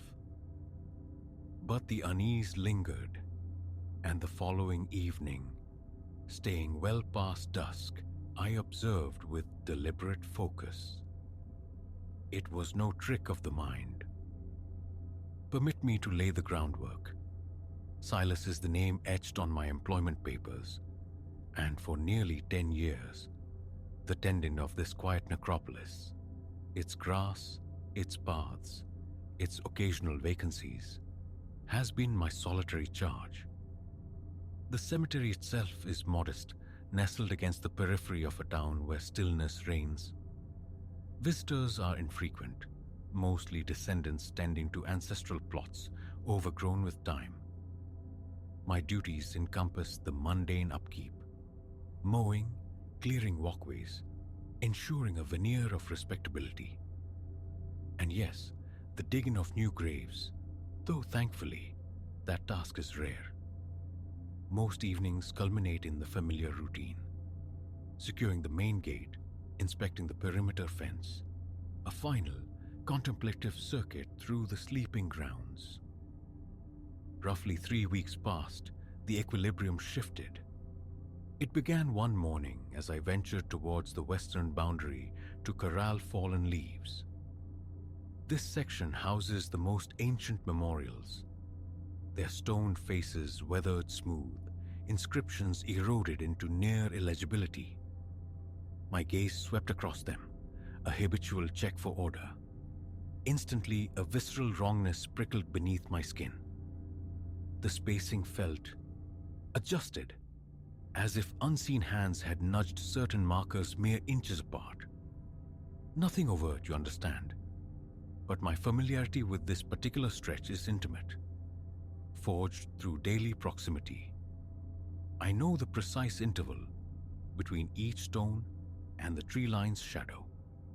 I dismissed it then, memory playing its tricks, and bent to my task, gathering leaves into brittle piles, determinedly ignoring the knot tightening in my gut. That night, completing my final walkthrough, I tarried among the oldest graves. My flashlight beam sliced through the darkness, illuminating each stone in turn. I recall the sharp caress of the breeze, the sibilant whisper of wind through unseen branches. I stood motionless for a long while, bathing the row in artificial light. All appeared normal. Locking the gate, I walked home, convinced I was merely overwrought. Yet, the next morning revealed fresh abrasions in the soft earth beside a pair of those very stones. The telltale signature of something heavy dragged across yielding ground. Crouching, I examined the disturbed soil. It resembled the aftermath of shifting a hefty bench or substantial rock, yet devoid of accompanying footprints. No litter, no evidence of youthful trespass, only those peculiar scars upon the dirt. This marked the beginning of my fixation. Each dawn brought a meticulous survey, a mental mapping of every tombstone's locus. Each dusk, after the gates were chained, another circuit, another comparison. Before departing, a final scrutiny. A small notebook became my confidant, filled with crude diagrams of the rows, notations on marker shapes, and their relative placements. Within a week, denial crumbled. No fewer than 4, perhaps 5, stones were demonstrably migrating. Not dramatic leaps, but subtle repositionings. A few inches leftward one night, a slight tilt or forward slide the next. Patterns began to coalesce in their seemingly random dance.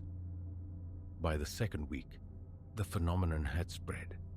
More headstones joining the silent ballet, forming an uncanny cluster near the western edge. I resolved to witness it firsthand, an overnight vigil. Armed with a thermos of strong coffee, a folding stool, and my trusty flashlight, I secreted myself within an antiquated storage shed near the back fence. Its single grimy window offered a clear vantage of the elder graves, provided I remained unseen. Darkness enveloped the shed. I doused my light. Hours crept by. A cramp seized my leg. The night's chill seeped through my jacket. The world shrank to the sound of my own breathing, the occasional rustle of unseen nocturnal life, the distant lament of a dog. Around the second hour past midnight, I slipped out, moving with the predator's stealth towards the suspect rose. My heart hammered against my ribs. A film of cold sweat beaded on my brow despite the frigid air. I stared, willing movement from the silent sentinels. Nothing. Patience, I urged myself, crouching low behind a substantial granite monument, its cold bulk a tangible anchor in the unnerving stillness. Moonlight rendered the stones as stark silhouettes against the lesser dark. An hour, perhaps longer, I held that strained posture, thighs burning. Then silence itself seemed to hold its breath. A headstone, squat and weathered, at the row's furthest reach, slid. Not a tremor, not a gradual lean, but a distinct lateral jump of several inches, utterly soundless. My own gasp felt like a betrayal of the profound quiet. I felt my pulse surge, a primal urge to flee, warring with a desperate need to observe. Another stone, 10 feet distant, tilted fractionally, then glided an inch or two forward. My hand clenched the rough granite I hid behind, its texture biting into my palm. Before the strange activity ceased, perhaps 4 or 5 markers had assumed new positions within their silent tableau. Disbelief warred with the undeniable evidence before me. Shaking, I struggled to commit the new configuration to memory. When I finally rose, legs numb and unresponsive, I flicked on my flashlight. Slowly, deliberately, I walked among the shifted stones. Their altered geography was irrefutable, starkly different from mere hours before. The following morning, my notebook became a repository of change. I charted the new positions against my previous sketches. The movements weren't random. They described nascent patterns, almost geometric in their precision, converging, hinting towards the cemetery's far corner, dominated by an old imposing granite mausoleum. I walked towards it, heart thudding. Its heavy iron gate remained securely locked. Circling the structure, I scrutinized the ground. Initially, nothing seemed amiss. But at the rear, hidden from the main paths, lay a patch of earth subtly different in color and texture. Looser, fresher than the surrounding compacted soil. Subsequent nights confirmed my suspicions. The stones continued their clandestine rearrangements, their movements growing more purposeful, sketching a partial pathway. Some leaned distinctly, like silent fingers pointing towards the mausoleum. Others formed a subtle arc, seemingly delineating the boundary around that patch of disturbed earth. A conclusion began to form. Something lay buried there, something the stones themselves were indicating. One quiet afternoon, ensuring solitude, I locked the gates from within, retrieved a shovel, and approached the spot behind the mausoleum. Tension coiled in my muscles as the blade bit into the soil. Each scrape resonated unnaturally loud in the stillness. My pulse quickened with every inch of progress. What secrets lay beneath? Downwards, I dug, perhaps 2 feet, encountering earth both stubbornly packed and oddly yielding. An hour dissolved into focused labor before the shovel struck something solid. A large rock, I first assumed, but clearing the dirt revealed wood, ancient, damp, dark. Not coffin fragments. There were no skeletal remains, no funereal trappings. It suggested a container, rectangular, bound with rusted iron bands. The wood was fragile, flaking under my touch. I sat back on my heels, breath catching, heart pounding the frantic rhythm. What lay within? Carefully, I excavated around the object. Roughly 3 feet in length, a foot across. Mud caked my gloves. Heaving, straining my back, I wrestled it from the earth and onto the grass, brushing away clinging soil. Faint symbols, etched long ago, were barely discernible on the decaying surface. Searching for a latch, I noted one iron band seemed looser. Using the shovel's tip as a lever, I applied pressure. Near the band, the rotten wood groaned, then splintered. The lid protested with a dry creak. My hands trembled. A chill, unrelated to the air temperature, traced its way down my spine. I lifted the lid. Inside rested a rolled cylinder of aged parchment and a small cloth-wrapped metal object. Unwrapping it revealed a crude medallion, heavily tarnished, bearing an indistinct design. I carefully unrolled the parchment. It displayed a series of cryptic markings, lines, shapes, vaguely resembling a map. It seemed to depict the local topography, perhaps the town's layout, though rendered in unfamiliar symbols, lacking any recognizable text. A small drawing depicted what looked like a hillock, surmounted by another strange glyph. An ancient clue, perhaps, pointing elsewhere? Dirt smeared my hands, sweat cooled on my skin despite the temperate air. Crouched there, amidst the quiet dead, a sudden rustling from the main path sent a jolt of pure adrenaline through me. I froze. Discovery felt imminent, disastrous. How could I possibly explain this desecration? My mind raced. Slamming the lid shut, I pocketed the parchment and medallion, shoved the box out of sight, and frantically refilled the hole, tamping the earth down, attempting to erase my intrusion. I tucked the box behind the mausoleum's blind wall, then hastened to the front, leaning the incriminating shovel against the stone. A maintenance truck rumbled past on the road outside, but the gates remained undisturbed. My hands shook, not just from exertion, but from the dawning realization. The tombstones had guided me. In the ensuing days, snatched moments were dedicated to the parchment. The medallion, cleaned gently, revealed its secret beneath layers of grime. An etched symbol, a circle nested within a triangle. Holding the cool metal felt strangely significant. The nightly migrations continued, the stones arranging themselves into more complex figures, arcs, partial circles, their silent choreography growing bolder.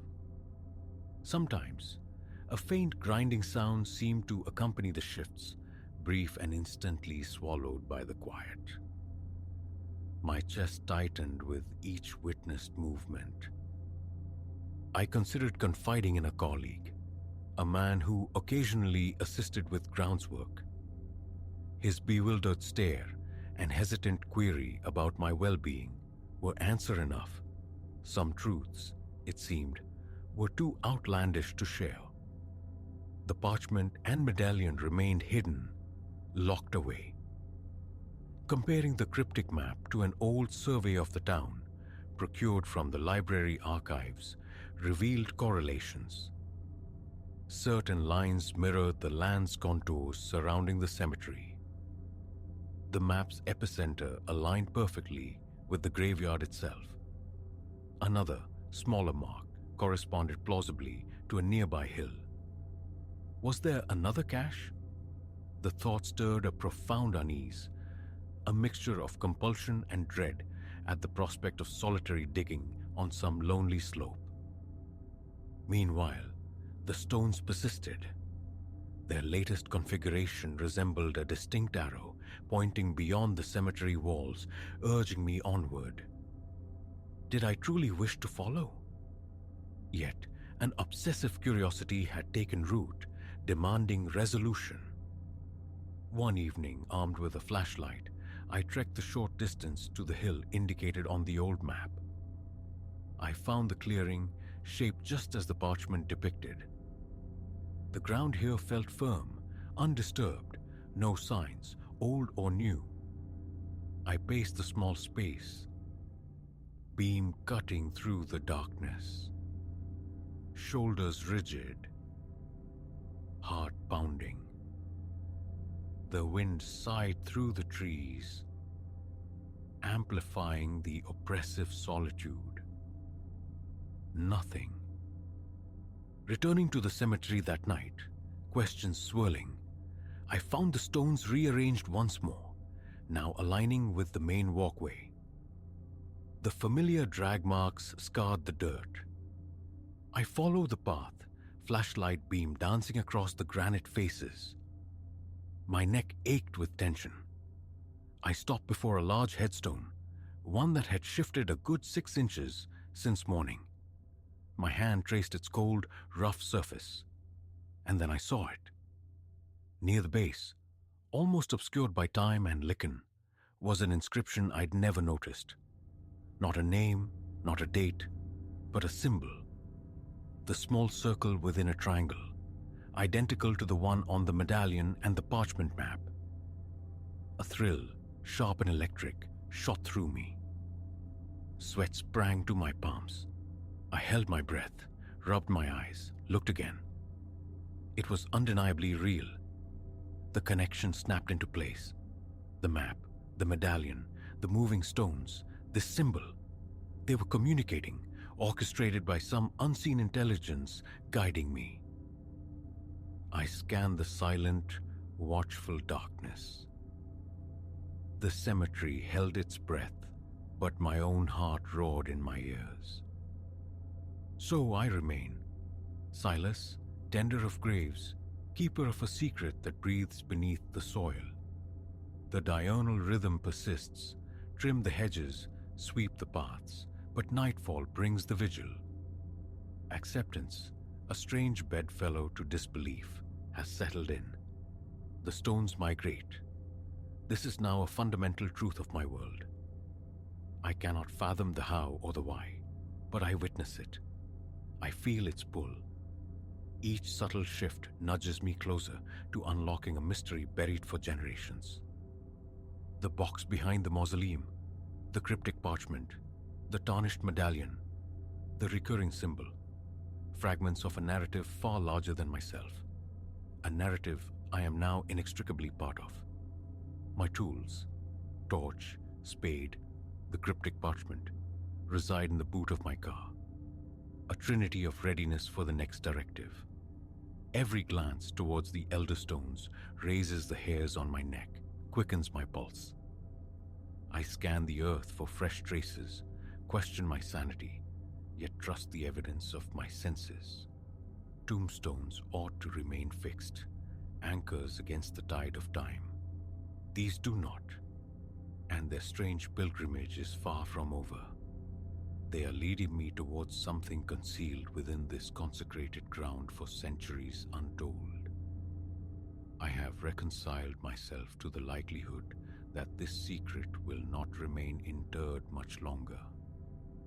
Now I merely await the final piece of the puzzle sliding silently into place.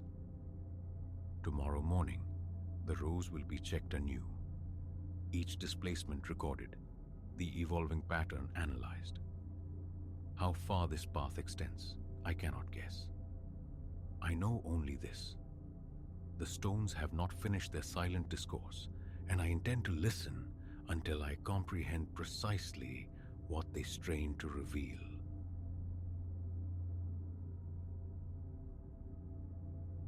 This mountain refuge, this timbered shell perched among the peaks, was meant to be an anchorite's dream, an escape velocity achieved. Ilias craved the ritual simplicity. Dawn heralded by crystalline air, days steeped in silence. The inaugural night offered precisely that balm, a profound quietude settling over him. But the second rotation of the earth brought a shift, a subtle dissonance, the unnerving prickle of unseen eyes fixed upon him. No substance, no shadow cast, just an instinctual tremor vibrating through the solitude. Soon, this intuition solidified, coalescing into something tangible. A stark silhouette against the gloaming, standing sentinel at the forest's edge as twilight bled across the snow. Now, the nights are taut wires of apprehension, and the days offer scant reprieve. He sought isolation as a cure. Instead, it festers, a self-inflicted wound. Weeks have melted away since his arrival. He recalls the heave of duffel bags onto the rough-hewn floorboards, the rhythmic thud of split logs stacked beside the hearth, the meticulous sweep of his gaze into every shadowed recess. The cabin is a modest affair.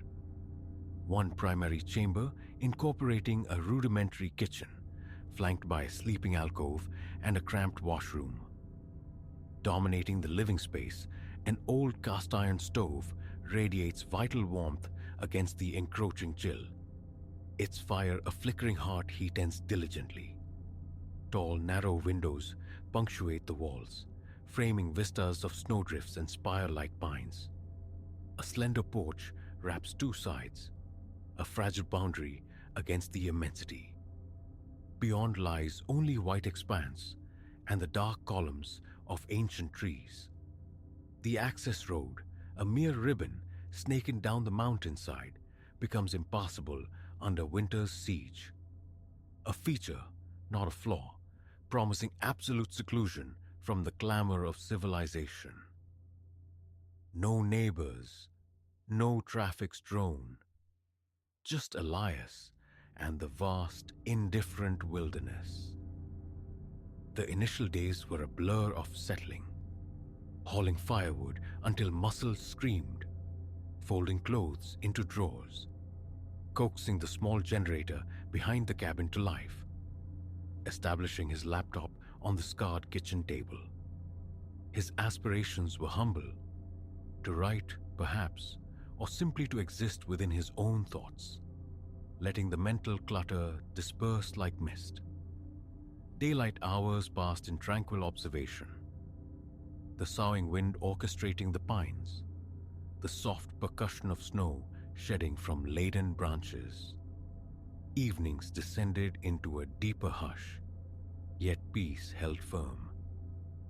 He'd secure the door, draw the thin curtains, ignite a few candles, cast a flickering amber light. That first night breathed serenity. Then came the second dusk. Elias stood near a window, tending coffee, simmering on the stovetop. The aroma, a small comfort. His gaze drifted outward. Something registered at the periphery of the clearing, near where the forest thickened into impenetrable shadow. Was it merely the gnarled architecture of a tree trunk or something else? As his vision sharpened, a flicker, suspected movement, slow and deliberate as a creeping shadow. It stilled abruptly. A cold wave washed through his gut. His heart gave an unsteady lurch. Nothing, he chided himself. A trick of the fading light, fatigue painting phantoms. He turned from the window, poured his coffee, and willed the unease away.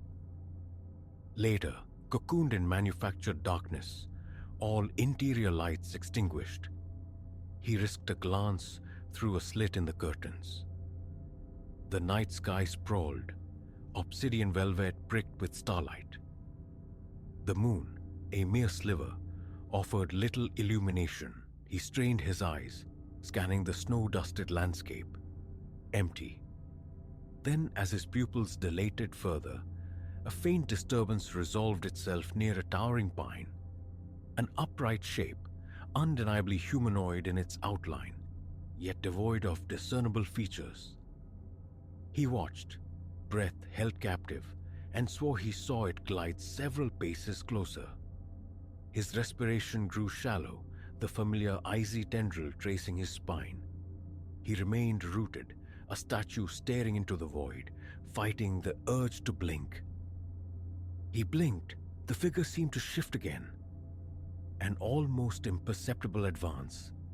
He recoiled from the window, mind frantic. A part of him screamed to burst outside, challenge the intruder, brandish a flashlight. Instead, paralysis held him fast, trapped in a dizzying debate. Reality or hallucination? Eventually, the need for certainty overpowered the fear. Fetching his flashlight from a kitchen drawer, he unbolted the front door and stepped into the biting cold. His breath plumed white in the torch's beam. Snow groaned beneath his boots. He swept the light across the tree line, probing the darkness. Nothing. The presence had vanished. He circled the cabin, the beam slicing through the night, illuminating only snow-laden branches and silent trunks. No tracks marred the pristine surface. No sign anyone had been there. Retreating inside, he double-bolted the door. Sleep that night was a shallow, haunted thing. Morning light brought a measure of foolishness. Fatigue, shadows, an overactive imagination, plausible culprits. He ventured out to gather more firewood, and then he saw them. Dark impressions stamped into the snow, forming a precise circle around the cabin, maintaining a consistent distance of perhaps 20 or 30 feet from the walls. He approached cautiously. Not animal spoor, these resembled boot prints, disconcertingly larger than his own. He followed the perimeter, confirming the unsettling geometry. A perfect loop enclosing his sanctuary. The snow within the prints was slightly compacted, suggesting careful, deliberate passage. His stomach clenched anew. He scanned the silent surrounding wilderness. Empty. Only the whisper of a light wind through the pines broke the stillness. He captured a few images with his phone, though the flat light rendered them ambiguous, his photographic skills inadequate to the task. That day became an exercise in forced normalcy, punctuated by jolts of anxiety. He cleaned, organized the pantry, checked the generator again, tested the emergency radio. Periodically, he stepped outside, scrutinizing the tree line under the revealing glare of daylight. Nothing untoward, no lurking shapes, no unnatural stillness. But as the sun commenced its slow descent, painting the western peaks in fiery hues, the familiar dread began its insidious crawl back into his veins. He built the fire high, secured the locks, drew the curtains tight. He attempted to lose himself in writing, but his focus fractured. His gaze repeatedly snagged by the curtained windows. Evening deepened into true night, and with it came the sound. Faint yet unmistakable, the crunch of boots on snow. Slow, measured, deliberate steps approaching. Elias froze, listening intently, his breath hitched, his knuckles whitened where they gripped the table edge. The footsteps persisted for several agonizing seconds, then ceased. He rose, moving towards the window, easing the curtain aside, just enough for a narrow view. The darkness was profound, but there it was again. The shape, occupying nearly the same position as the previous night. Definitely the outline of a person, perhaps slightly stooped, or maybe just an effect of the angle. His pulse hammered against his eardrums. He reached instinctively for the flashlight, but before his fingers closed around it, the figure took a distinct step forward. His heart slammed against his ribs.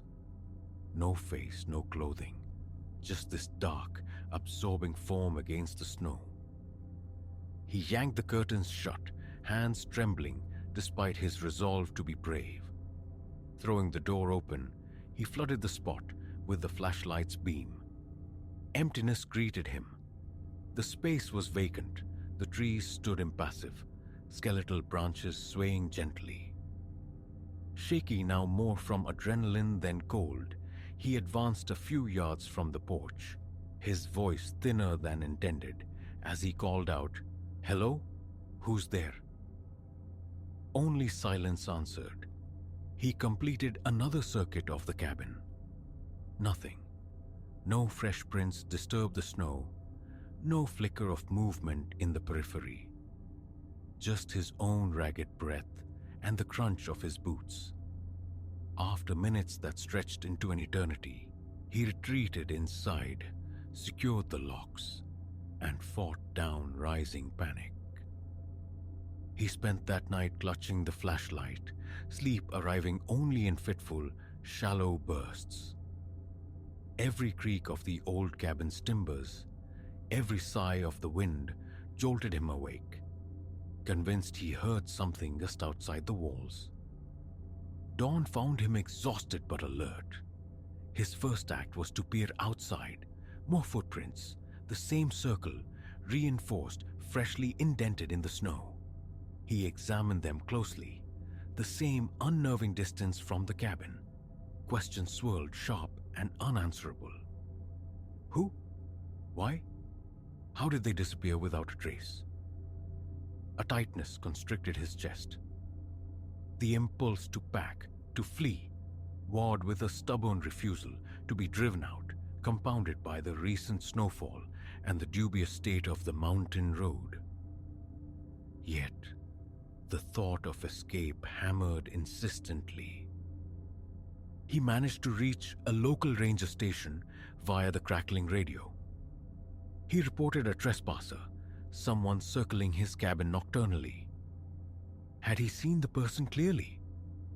No, he admitted. They promised to send someone when possible, perhaps the next day, citing short staffing. He tried to temper the desperation in his voice, aiming for concerned rather than panicked. "I'm worried someone's messing with me," he stated plainly. They logged his details and assured him they'd follow up. The daylight hours were consumed by vigorous chores. Chopping firewood behind the cabin demanded more effort than anticipated. The cold air searing his lungs, his muscles protesting.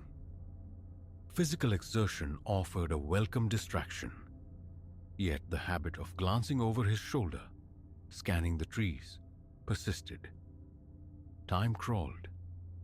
Mid-afternoon found him standing by the circle of footprints again, studying the rhythm of the stride.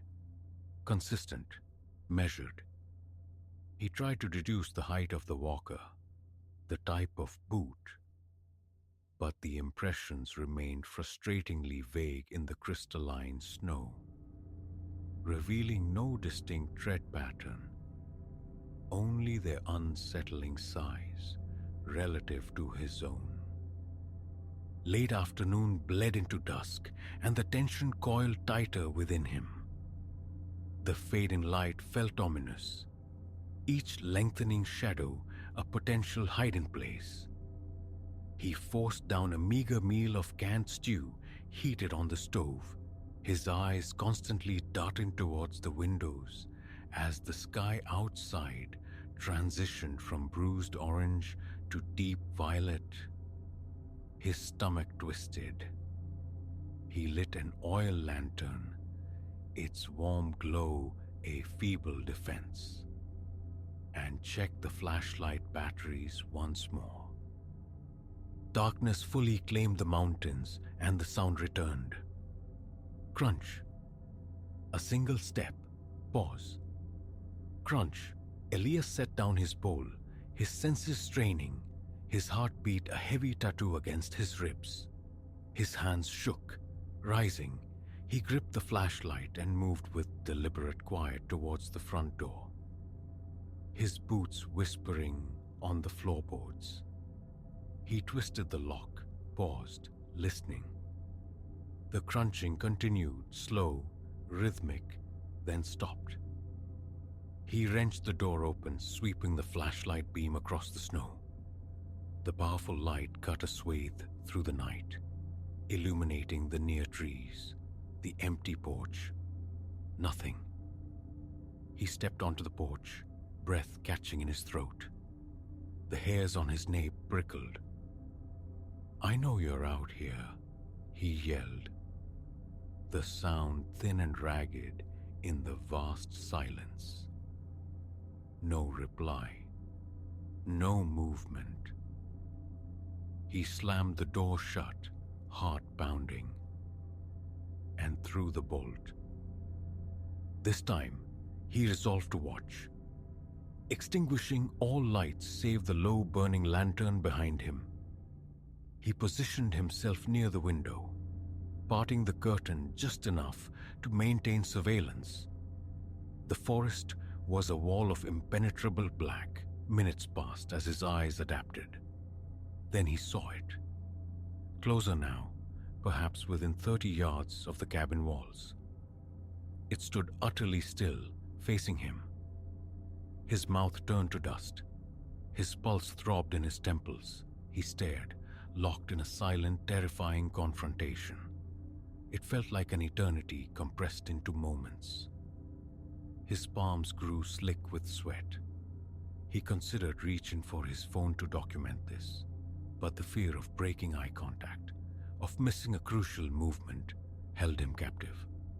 As if sensing his thought, the figure seemed to fold downwards, crouching or melting into the snow. He blinked, a reflexive spasm, and it was gone.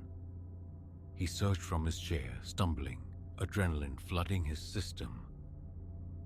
He flung the door open again, flashlight beam stabbing into the night. Futile. Nothing. No fresh prints, no disturbance. Only the profound cold and the silent trees.